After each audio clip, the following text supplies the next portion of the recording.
30 January 1963. I've begun Savitri. As you know, I prepare some illustrations with Huta, and for her illustrations she has chosen some passages from Savitri. The choice isn't hers, it's Amal's and Purani's, and made intelligently.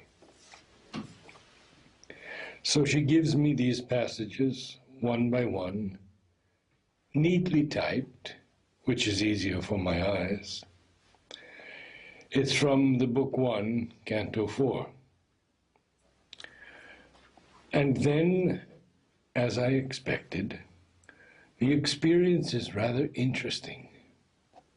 I had noticed while reading Savitri that there was a sort of absolute understanding. That is to say, it can't mean this or that or this. It means that. It comes with an imperative. And that's what led me to think, when I translate it, it will come in the same way. And it did. I take the text line by line and make a resolve, not personal, to translate it line by line without the slightest regard for the literary point of view, but rendering what he meant in the clearest possible way. The way it comes is both exclusive and positive. It's really interesting. There's none of the mind's ceaseless wavering. Is this better? Is that better? Should it be like this? Should it be like that? No, it is like this. Imperative dissent. And then in certain cases, without anything to do with the literary angle, or even the sound of the word, neither sound nor anything, but meaning. Sri Aurobindo himself suggests a word. It's as if he were telling me, isn't this better French? Tell me. I am simply the recording machine. It goes with fantastic speed, meaning that in 10 minutes I translate 10 lines. On the whole, only 3 or 4 times are there a couple of alternative possibilities, which I jot down immediately. Once, here, the mother shows a passage with the erasures in her manuscript. The correction came, absolute. No, he said, not that, this. So I erased what I had written. Here, read the English first. Above the world creators stand. In the phenomenon, see its mystic source. These heed not the deceiving outward play. They turn not to the moment's busy tramp, but listen with the still patience of the unborn for the slow footsteps of far destiny, approaching through huge distances of time, unmarked by the eye that sees effect and cause, unheard mid the clamor of the human plain. Attentive to an unseen truth, they seize a sound as of invisible auger wings. I didn't reveal my translation. I am doing it now for the first time. The mother reads aloud her translation up to, they turn not to the moment's busy tramp. Here there was some hesitation between the instants and the moments. Then he showed me. I can't explain how it takes place. He showed me both words, moment and instant. And he showed me how, compared to moment, instant is mechanical. He said, it is the mechanism of time. Moment is full and contains the event. Things of that sort, inexpressible. I put it into words, but it loses all its value. Inexpressible, but fantastic. There was some hesitation between instant and moment. I don't know why. Then he showed me instant.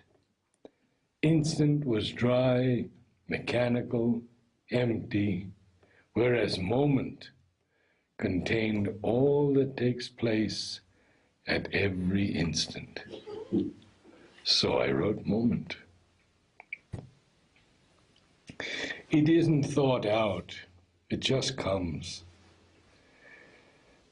It's probably not poetry, not even free verse, but it does contain something.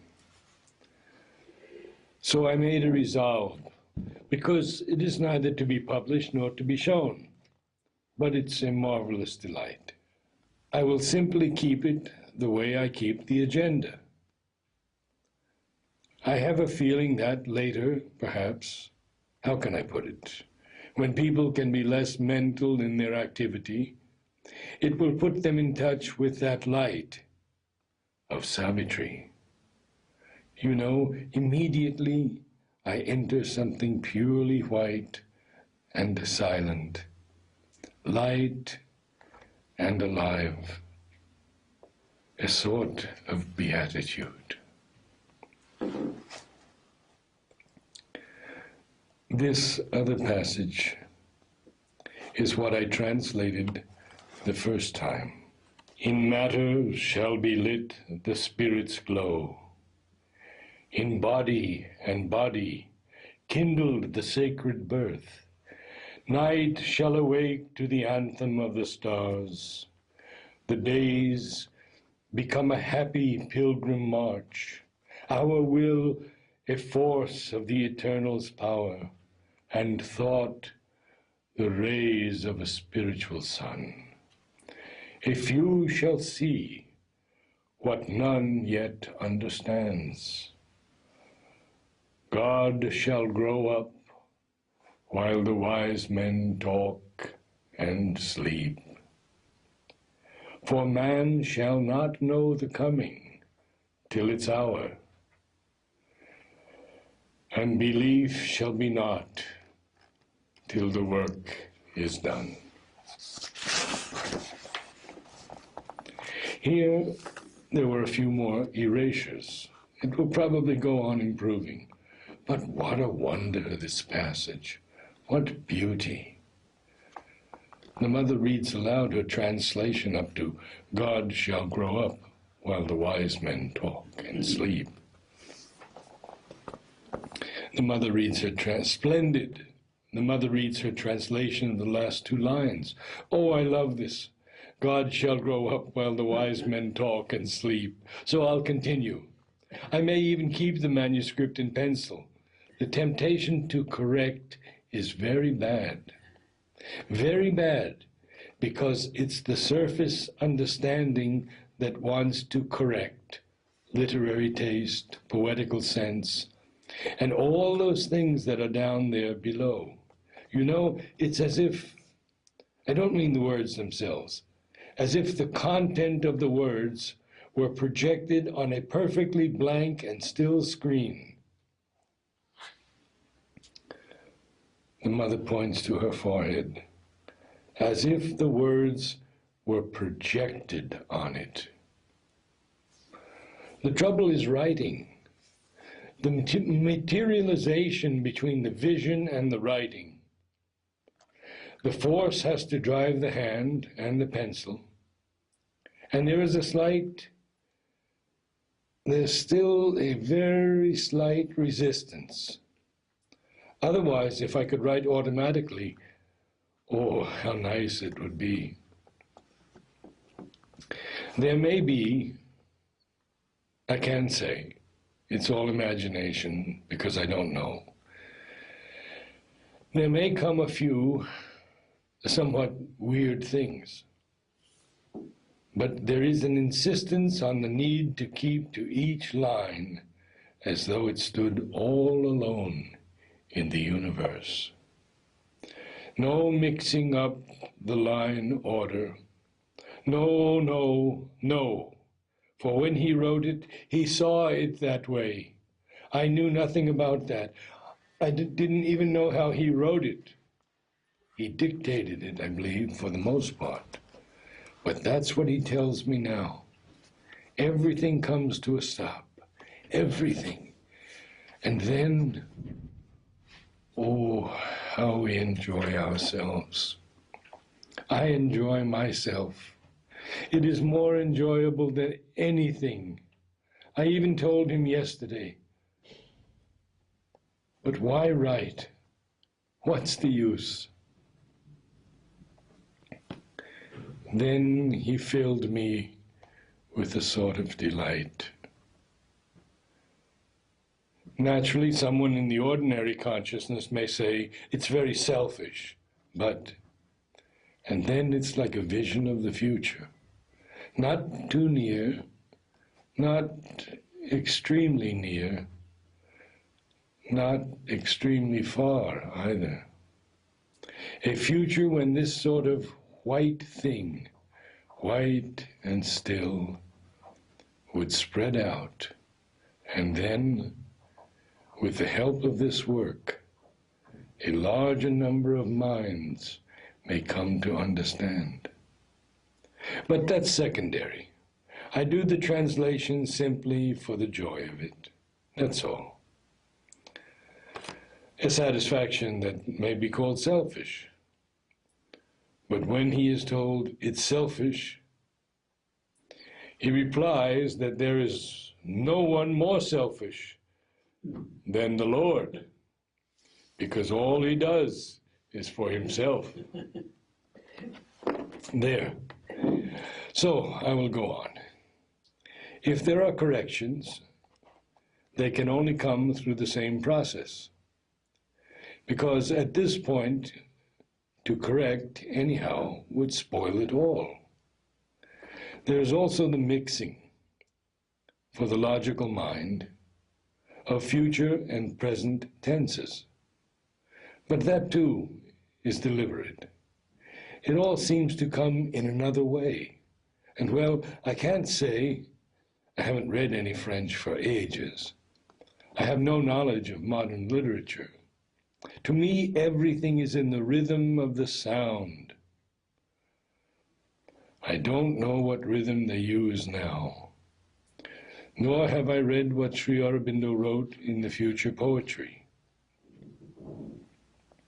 They tell me that Savitri's verse follows a certain rule he explained on the number of stresses in each line, and for this you should pronounce in the pure English way, which somewhat puts me off. And perhaps some rule of this kind will emerge in French. We can't say. I don't know.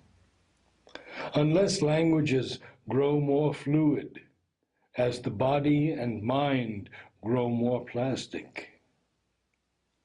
Possible. Language too, maybe. Instead of creating a new language, there may be transitional languages, as for instance, not a particularly fortunate departure, but still, the American way is emerging from English. Maybe a new language will emerge in a similar way. In my case, it was from the age of 20 to 30 that I was concerned with French.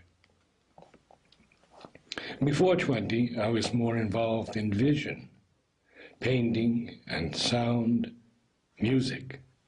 But as regards language, literature, language sounds, written or spoken, it was approximately from 20 to 30.